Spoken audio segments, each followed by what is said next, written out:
ত্বক উজ্জ্বল করতে সবথেকে গুরুত্বপূর্ণ ভূমিকা পালন করে vitamin A, vitamin C, vitamin E এবং ওমেগা-3 ফ্যাটি অ্যাসিড। এই কয়েকটি ভিটামিন কি কি খাদ্যে পাওয়া যায় সেটি বলার আগে কয়েকটি গুরুত্বপূর্ণ তথ্য আপনাদেরকে শেয়ার করি। বাংলাদেশে গড় আয়ু কমার মেন কারণ কি? একটা স্ট্যাটিস্টিক্স বা গবেষণা করে দেখা যায় যে মোনাকো এবং জাপানিজ তিনটি জিনিসের উপর গুরুত্ব দেয়, যার কারণে তাদের আয়ুষ্কাল অনেক বেশি। সেই তিনটি জিনিসের ভিতরে সবথেকে গুরুত্বপূর্ণ হচ্ছে ডায়েট। তাদের খাদ্য তালিকায় এমন কিছু খাদ্য রাখে যে খাদ্যগুলো তাদের দেহের রোগ প্রতিরোধ ক্ষমতা অনেক বেশি বৃদ্ধি করে, এবং যে চারটি খাদ্যের কথা বললাম ভিটামিন এ, সি, ই এবং ওমেগা-3 ফ্যাটি অ্যাসিড, এই ভিটামিনের কম্বিনেশনগুলো পর্যাপ্ত পরিমাণ সেই খাদ্য তালিকায় থাকার কারণে তাদের বডির ইমিউনিটি বাড়ে এবং তারা অনেক বেশি হেলদি থাকে। 2 নম্বর জিনিসটি হচ্ছে তাদের সোশ্যাল লাইফস্টাইলটি অনেক বেশি উন্নত লেভেলের, কারণ আমরা বাঙালিদের পকেটে টাকার পরিমাণ কমে গেলেই আমরা স্ট্রেসে ভুগি। টাকা বেড়ে গেলে আরো কিভাবে টাকা বৃদ্ধি করা যায় সেটার পিছনে দৌড়াই। কিন্তু মোনাকো এবং জাপানিজ মানুষরা পকেটে কিছু টাকা হলেই কোয়ালিটি টাইম স্পেন্ড করার জন্য বিভিন্ন জায়গায় ভ্রমণ করে।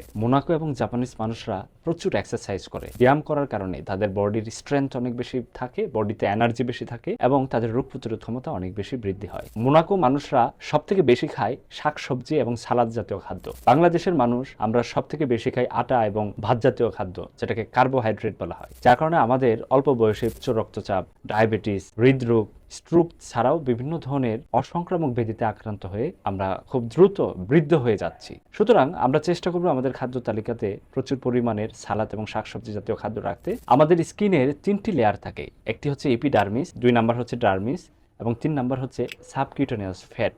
এই 3টি স্কিনের 3 ধরনের কাজ থাকে। আমাদের চামড়া ফর্সা বা ব্রাইট রাখতে এপিডার্মিস এবং ডার্মিসের ভূমিকা অনেক। এই চামড়ার উপরে যখন এক্সট্রা সেলুলার ম্যাট্রিক্স কাজ করে তখন এই চামড়া কুঁচকে যায়, কোলাজেনের পরিমাণ কমতে থাকে, হায়ালুরোনিক অ্যাসিড সেটা কমে যায় এবং আমাদের চামড়ার যে ব্রাইটনেস সেটা আস্তে আস্তে কমতে থাকে এবং আমাদেরকে দেখতে বয়স্ক বা বৃদ্ধদের মতো মনে হয়। আমাদের খাদ্য তালিকায় এবং এনভায়রনমেন্টাল জটিলতার কারণে আমাদের চামড়া পাতলা হতে থাকে, আমাদের হরমোনাল লেভেল যেটাকে পুরুষ হরমোন বা টেস্টোস্টেরন বলি সেটা কমতে থাকে, আমাদের নার্ভগুলো দুর্বল হতে থাকে এবং সবথেকে গুরুত্বপূর্ণ হচ্ছে আমাদের চামড়া শুষ্ক হতে থাকে বা শুকাতে থাকে।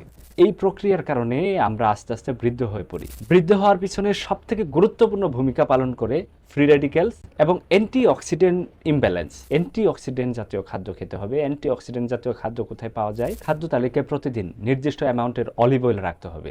অলিভ অয়েলে প্রচুর অ্যান্টিঅক্সিডেন্ট পাওয়া যায়। 2 নম্বর খাদ্যটি হচ্ছে নারিকেল। সবথেকে গুরুত্বপূর্ণ হচ্ছে চর্বি জাতীয় যে মাছগুলো, সেই মাছগুলোতে প্রচুর পরিমাণের ওমেগা-3 ফ্যাটি অ্যাসিডের পাশাপাশি অ্যান্টিঅক্সিডেন্ট থাকে। প্রতিদিন তরমুজ এবং শশা খেতে থাকবেন। তরমুজ এবং শশাতে প্রচুর পরিমাণের পানি থাকে, যে পানি আপনাকে হাইড্রেট রাখবে, আপনার স্কিন ভালো রাখবে এবং অ্যান্টিঅক্সিডেন্ট প্রদান করবে। ফলমূল এবং শাকসবজি প্রচুর পরিমাণের খাদ্য তালিকায় রাখবেন। মুরগির মাংসে প্রচুর পরিমাণে লিন প্রোটিন থাকে, যেটা আমাদের দেহের জন্য অত্যন্ত ভালো। এই খাদ্যগুলো প্রতিদিন খাদ্য তালিকায় রাখলে আপনার আয়ুষ্কাল বৃদ্ধি হবে, আপনার রোগ প্রতিরোধ ক্ষমতা বৃদ্ধি পাবে এবং আপনার চামড়া অনেক বেশি উজ্জ্বল হতে থাকবে।